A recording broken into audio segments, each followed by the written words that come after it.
আপনাকে যদি বলি মানুষই শুধু নয়, অদৃশ্য অতিপ্রাকৃত জগতের জিনরাও আপনার প্রেমে পড়তে পারে। আজকের গল্প সেই রকমই এক ভয়ঙ্কর কাহিনী।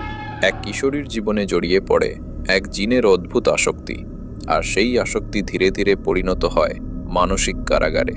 এটি শুধু একটি গল্প নয়, বরং এমন অনেক ঘটনার প্রতিচ্ছবি যা আমাদের সমাজে ঘটছে নীরবে, অজান্তে। আমাদের গল্পের মূল চরিত্রের নাম মারিয়া। মারিয়া ছিল তার বাবা মায়ের একমাত্র সন্তান। সিলেটের বিয়ানীবাজারের এক মনোরম চা বাগানের মালিক ছিল তাদের পরিবার। সেই চা বাগানের ভেতরেই তাদের সুন্দর একটি বাংলো বাড়ি, যেখানে রাতে ঝিঝি পোকার ডাক আর সকালে পাখির ডাক যেন এক স্বপ্নময় পরিবেশ তৈরি করে রাখত।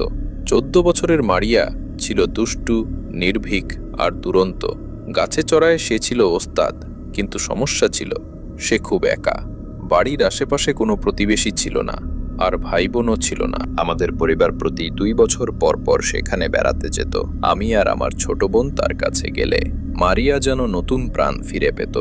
আমরা একসাথে খেলতাম, দৌড়াদৌড়ি করতাম, নতুন জায়গা এক্সপ্লোর করতাম। কিন্তু কে জানতো আমাদের এক সফরের কয়েকদিনের মধ্যেই মারিয়ার জীবন পাল্টে যাবে চিরতরে। সকালের নাস্তার পর আমরা খেলতে বের হলাম। পরিকল্পনা ছিল লুকোচুরি খেলার। আমি ডেন হলাম, আর আমার কাজ ছিল দুজনকে খুঁজে বের করা। আমার বোনকে আমি দ্রুত খুঁজে পেলাম, কিন্তু মারিয়া কোথায় যেন অদৃশ্য হয়ে গেল। আমরা ডাকাডাকি করলাম, অনেকক্ষণ খুঁজলাম, কিন্তু কোনো সাড়া নেই। ভেবে নিলাম হয়তো সে বাড়ি চলে গেছে, কিন্তু দুপুর গড়িয়ে গেলেও সে ফিরল না। তখনই ভয় আর উৎকণ্ঠা চারপাশে ছড়িয়ে পড়ল। চা বাগানের কর্মচারীরা নিয়ে সবাই বন জঙ্গলে খুঁজতে শুরু করলো। দিন শেষে রাত নেমে এলো। উত্তেজনা যেন দম বন্ধ করে দিচ্ছিল সবাইকে। অবশেষে সে পাওয়া গেল।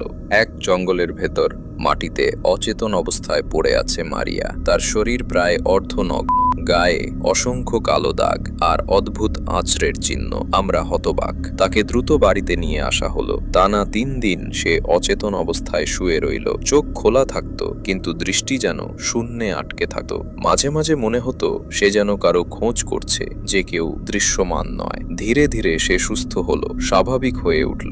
আর কিছুদিন পর আমরা ঢাকা ফিরে এলাম। কিন্তু গল্প এখানেই শেষ নয়। বছর 2 পর যখন মারিয়ার বয়স বেড়েছে আর তার পরিবার বিয়ের কথা ভাবছিল, অদ্ভুত ঘটনাগুলো শুরু হলো। যখনই কোনো সম্বন্ধ দেখতে আসতো, মারিয়ার আচরণ হঠাৎ পাল্টে যেত।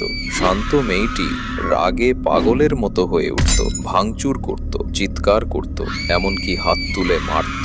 সবচেয়ে ভয়ঙ্কর ব্যাপার ছিল সে প্রায়ই জঙ্গলে পালিয়ে যেতে চাইতো, যেন সেই অজানা স্থানের সাথে তার এক অদ্ভুত সম্পর্ক তৈরি হয়েছে। এক রাতে তার বাবা মা চিৎকারে ঘুম থেকে জেগে ওঠেন। দরজা ভেঙে ঢুকতেই দেখেন এক বিশাল কালো সাপ তার শরীর শক্ত করে জড়িয়ে আছে। পুরো ঘরে এক অদ্ভুত দুর্গন্ধ ছড়িয়ে পড়েছে। অনেক কষ্টে সাপটিকে মারা হয়, পরে পুঁতে ফেলা হয়। কিন্তু এখানেই শেষ নয়। কয়েক সপ্তাহের মধ্যে জানা গেল মারিয়া গর্ভবতী। সেই মুহূর্তে পরিবারের মাথায় যেন আকাশ ভেঙে পড়ল। লজ্জা, ভয় আর হতাশায় তারা দ্রুত তাকে নিয়ে চলে গেল ভারতে। এরপর থেকে তারা আত্মীয় স্বজনের সাথে প্রায় সব সম্পর্ক ছিন্ন করে দিল। আমাদের কাছে শুধু গুজব আসতো। মারিয়া ধীরে ধীরে ভেঙে পড়ছে। একসময়কার হাসি খুশি প্রাণবন্ত মেয়েটি এখন প্রায় ছায়ার মতো। চোখের সামনে তার জীবন নষ্ট হয়ে গেল এক অদৃশ্য আসক্তির ফাঁদে আটকে গিয়ে। এমন ঘটনা আমাদের সমাজে নতুন নয়। অসংখ্য মেয়েরা অজান্তে পড়ে যায় এই ধরনের অদ্ভুত মানসিক আর আধ্যাত্মিক ফাঁদে। কেউ বেঁচে ফেরে, কেউ আর ফেরে না। এই গল্প শোনানোর উদ্দেশ্য কাউকে ভয় দেখানো নয়, বরং সতর্ক করা।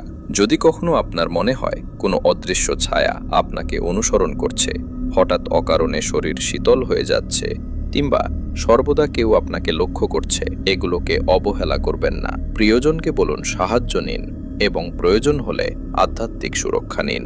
কারণ হয়তো আপনার সামান্য সতর্কতাই আপনাকে বাঁচিয়ে দিতে পারে এক ভয়ঙ্কর নিয়তি থেকে। নিরাপদ থাকুন, আর প্রার্থনা করুন যেন মারিয়ার মতো করুণ কাহিনী আর কারো জীবনে না ঘটে।